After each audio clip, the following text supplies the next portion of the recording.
Math में लाना चाहते हो 95 मार्क्स और मैथ आपकी वीक है, मैथ कमजोर है, मैथ में अच्छे मार्क्स नहीं ला पाते हो, तो ये वीडियो आप लोगों के लिए बहुत जरूरी है क्योंकि मैं लेकर आई हूँ क्लास 10 मैथ के लिए बहुत ही इंपॉर्टेंट टिप्स एंड ट्रिक्स। अगर आप इस तरीके से पढ़ते हो तो मैथ के बहुत अच्छे नंबर आने वाले हैं। क्योंकि अक्सर क्या करते हैं बच्चे, यही गलतियां करते हैं जो मैं आज आपको बताने वाली हूँ। इन्हीं गलतियों की वजह से बच्चों के बोर्ड में या फिर अदर क्लासेस में मैथ में मार्क्स अच्छे नहीं आ पाते हैं। तो चलिए शुरू करते हैं कि कैसे पढ़ना है, किस तरीके से पढ़ना है ताकि आपके बोर्ड एग्जाम में मैथ में कभी भी नंबर कम नहीं। तो ये 5 बातें, सिर्फ आप ये 5 बातें जान लें। अगर आपने इन 5 बातों को जान लिया तो बोर्ड एग्जाम में आपके मार्क्स बहुत अच्छे हैं। सबसे पहले मैथ्स की तैयारी कर रहे हैं, मैथ्स की अगर आप तैयारी कर रहे हैं तो एनसीईआरटी बिल्कुल भी आपको स्किप नहीं करनी है। लास्ट ईयर का मैं आपको एक बताती हूँ, लास्ट ईयर क्या हुआ था, बच्चों ने अदर पब्लिकेशन से तैयारी करना शुरू कर दी थी। देखो बोर्ड एग्जाम आता है उसमें इतनी प्रॉब्लम नहीं होती है, लेकिन अदर पब्लिकेशन से बच्चे तैयारी करते रहे थे, एनसीईआरटी उन्होंने नहीं पढ़ा था। लेकिन बोर्ड क्या करता है, बोर्ड हमारा एग्जाम जब देता है, सीबीएसई या फिर यूपी बोर्ड, कोई भी बोर्ड एग्जाम जब देता है तो वो हमारा एनसीईआरटी को ही पकड़ता है सबसे पहले। एनसीईआरटी का बिल्कुल एकदम आपके रोड मैप होते हैं, अगर आपने उसको पढ़ लिया तो आपको किसी और की तरफ भागने की जरूरत ही नहीं पड़ेगी। ठीक है, तो एनसीईआरटी को बिल्कुल भी स्किप नहीं करना है। अगर आप एनसीईआरटी स्किप करते हैं तो ये आपकी बहुत बड़ी मिस्टेक रहने वाली है। नेक्स्ट आता है, डेली आपको 1 से 2 घंटे की प्रैक्टिस करना है।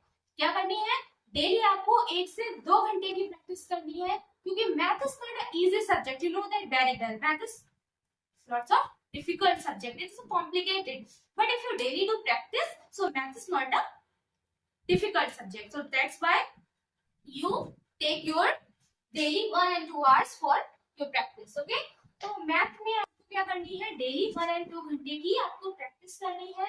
नेक्स्ट आता है फॉर्मूला रिवीजन करना। फॉर्मूला रिवीजन करना आप ऊपर देख रहे होगे, फॉर्मूला रिवीजन करना बहुत जरूरी होता है। फॉर्मूले में क्या होता है, बच्चा जब एग्जाम में पहुंच जाता है और वो फॉर्मूले को तैयार नहीं कर पाया होता है, मतलब फॉर्मूला लर्न नहीं कर पाता है, उसको माइंड डिस्टर्ब होना शुरू होता है।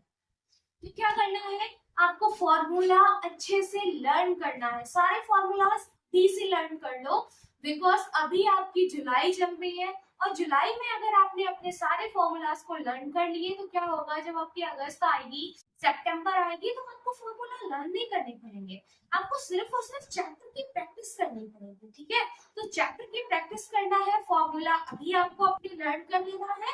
फॉर्मूला अगर आपने अभी लर्न कर लिए तो आगे आपको बिल्कुल भी प्रॉब्लम्स नहीं होने वाली है। नेक्स्ट आता है प्रीवियस ईयर क्वेश्चन को सॉल्व करो। अभी आप 2027 बोर्ड एग्जाम देंगे तो अब क्या करने हैं आपको, 26, 25, 24, 23 सारे कर लो, सारे नहीं कर पा रहे हो तो देखा होगा रिपीटेड क्वेश्चन ही आते हैं। ये नहीं है कि रिपीटेड में मैं ये कह दूं कि सेम लास्ट ईयर क्वेश्चन आया था सेम अभी आएगा, this is not a fair, ऐसा नहीं होता है और ऐसे आते भी नहीं है। बट अगर आपकी मैं बात करूं तो इरेशनल वाला जो क्वेश्चन आया था, तो ये जो है, तो आपको क्या करना है, अभी आप अपने से तैयारी करेंगे तो ये आपके समझ में आए हुए होंगे, ये 2025 में आ सकता है, इससे रिलेटेड आ सकता है। तो क्या करना है, आपको अभी से अपनी तैयारी करना है। डिफिकल्ट चैप्टर्स को पहले क्लास 10 यूपी बोर्ड की तैयारी कर रहे हैं या फिर आप क्लास 10 सीबीएसई बोर्ड है, तो बेटा ये याद रखना, आप क्या करना है, आपको डिफिकल्ट आपके सेम रहते हैं या फिर आप सीबीएसई का सेम रहेंगे, करना है आप लोगों ने सारे चैप्टर्स को जो डिफिकल्ट है, लाइक अर्थमेटिक हो गया, आपका एपी हो गया, है ना, पर जो आपके काफी होते हैं ज्योमेट्रिकल होते हैं, अभी से तैयार कर लो। या तो लास्ट में आपको सिर्फ और सिर्फ रिवीजन का क्या होता है, लास्ट पर पीकर करने रहती है, करोगे, you have a little time but pressure a lot. So आप क्या करोगे कि से कि जितना भी कर रहे हो माइंड को बिल्कुल रिलैक्स रख के करना है, टेंशन बिल्कुल भी नहीं लेना है। आपको लग रहा है ना कि मैं कैसे करूंगा, तो एक बार डीप ब्रेथ लो, दोबारा से डीप ब्रेथ लो एंड दोबारा से डीप ब्रेथ लो एंड फिर अब मैं कर लूंगा। Everything is easy, there nothing is impossible, everything is possible, know that everything is possible. अगर आप कोशिश करते हो कुछ ऐसा नहीं है जो आप नहीं कर पाए। बेटा अगर कोशिश ही नहीं करोगे तो देखो कुछ ऐसा नहीं है जो आप कर पाओ। तो कोशिश यही रहे सभी 5 के 5 टॉपर बोर्ड एग्जाम की क्लास 10th में हो तब भी ये टिप्स आपके काम आने वाली है, 11th एंड 12th में हो तब भी आपके काम आने वाली है। एनसीईआरटी स्किप नहीं करना है, डेली आपको प्रैक्टिस करनी है, फॉर्मूला को रिवीजन करना है, प्रीवियस क्वेश्चंस को सॉल्व करना है, डिफिकल्ट चैप्टर को अभी से प्रैक्टिस करना है। तो बस इसको क्लियर रखते हो तो शायद आप जब नवंबर एंड दिसंबर को चिल करोगे आपके पास बहुत टाइम होगा। आपको ये नहीं लगेगा कि मैं क्या करूं, कैसे करूं, कैसे कैसे करूं, हर टाइम होगा आपके पास। ठीक है, तो अगर आपको ये समझ में आया हो तो एक हिट एंड लाइक जरूर करना।